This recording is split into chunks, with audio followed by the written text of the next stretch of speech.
यह कहानी 4 स्त्रियों की है जो आत्मज्ञान पाने के लिए भिक्षुणी बनना चाहती थी। ये स्त्रियां काफी गुरुओं के पास जाती हैं, लेकिन कोई भी इन्हें दीक्षा देने को तैयार नहीं होते। फिर उन स्त्रियों को एक ऐसे गुरु के बारे में पता चलता है जो इन सब गुरुओं से बिल्कुल अलग होते हैं, क्योंकि उनका किसी को भी शिष्य बनाने का तरीका बहुत अलग था। वह सबसे बहुत अलग तरीके से शिष्य बनाते थे। चाहे कोई भी स्त्री हो या पुरुष, वह सभी को शिष्य बनाने से पहले उनसे एक प्रश्न पूछा करते थे। वह सभी चारों स्त्रियां बहुत ही आशा के साथ उन गुरु के पास जाती हैं। वह उनके पास पहुंच उन्हें प्रणाम करती हैं, तो वह गुरु उनसे उनके आने का कारण पूछते हैं। वह चारों स्त्रियां कहती हैं कि गुरुदेव, हमने अपने जीवन में मन की शांति खोजी, लेकिन वह शांति हमें कहीं नहीं मिली, जिसकी तलाश में हम न जाने कब से कहां भटका। हम आपसे दीक्षा लेकर भिक्षुणी बनना चाहते हैं और परम सत्य के खोज में लगना चाहते हैं। वह गुरु कहते हैं, ठीक है, मैं तुम्हें दीक्षा दूंगा, लेकिन उसके लिए तुम्हें मेरे प्रश्न का उत्तर देना होगा। यदि तुम मेरे इस प्रश्न का उत्तर नहीं दे पाती हो तो मैं तुम्हें दीक्षा नहीं दूंगा। प्रश्न बहुत सरल है, क्या तुम तैयार हो? तब वह चारों स्त्रियां कहती हैं कि ठीक है गुरुदेव, हम तैयार हैं।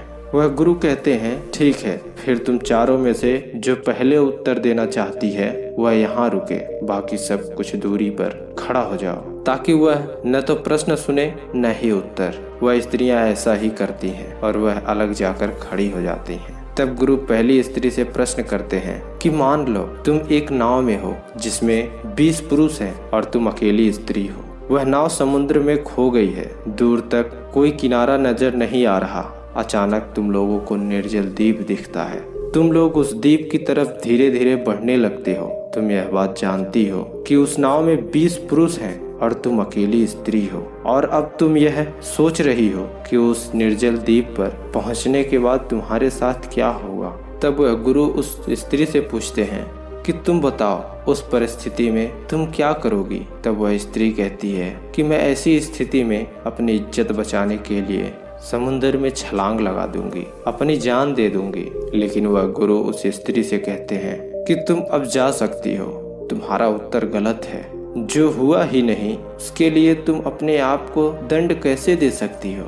उस स्त्री ने तो यह उत्तर बहुत सोच समझ कर दिया था, लेकिन गुरुदेव कह रहे हैं कि वह उत्तर गलत है, और वह स्त्री बहुत ही निराश होकर चली जाती है। तब दूसरी स्त्री आती है। गुरुदेव उससे भी वही प्रश्न करते हैं कि मान लो कि तुम एक नाव में जा रही हो, उस नाव में 20 पुरुष मौजूद हैं और तुम अकेली स्त्री हो। वह नाव समुद्र में कहीं खो गई है, उसे कोई किनारा नहीं मिल रहा है। अचानक तुम्हें एक निर्जल द्वीप नजर आता है और तुम सब उस द्वीप की तरह आगे बढ़ने लगते हो, और तुम्हारे भीतर यह चल रहा है कि तुम अकेली हो। वहां पहुंचने के बाद क्या होगा? गुरु कहते हैं कि तुम बताओ, इस परिस्थिति में तुम क्या करोगी? वह दूसरी स्त्री कहती है, ऐसी स्थिति में मैं स्वयं को उस नाव में मौजूद सबसे शक्तिशाली पुरुष को समर्पित कर दूंगी। जो सबसे शक्तिशाली पुरुष होगा वह बाकी के 19 पुरुषों से मेरी रक्षा करेगा।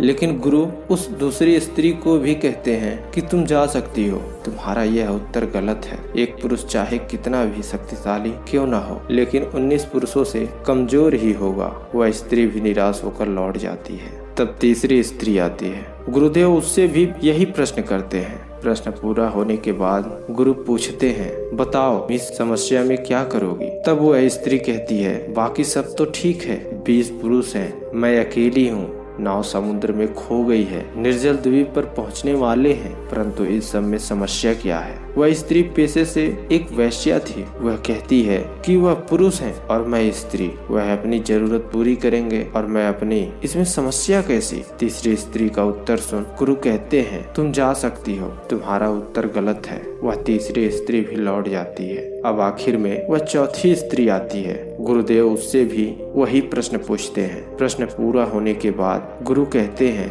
तुम बताओ क्या करोगी? वह चौथी स्त्री अपने दोनों हाथ जोड़कर सिर झुकाकर कहती है कि पता नहीं मैं उस समय उस स्थिति में क्या करूंगी। तब गुरुदेव कहते हैं कि फिर जानने के लिए तैयार हो जाओ। जिसके पास पहले से कोई बनावटी उत्तर नहीं है वही सच्चा उत्तर खोज सकता है। वह गुरु उस स्त्री को दीक्षा देते हैं और वह स्त्री परम सत्य की खोज में लग जाती है। इस कहानी से हमें यही सीखने को मिलता है, जो घटना हमारे साथ घटता ही नहीं उसका निवारण हम पहले ही खोज लेते हैं, चाहे वह निर्णय गलत ही क्यों ना हो सकता है कि हमें परेशानी के समय सोचने पर सही उपाय मिल सके। दोस्तों, आपका क्या ख्याल है? कमेंट करके जरूर बताएं। धन्यवाद।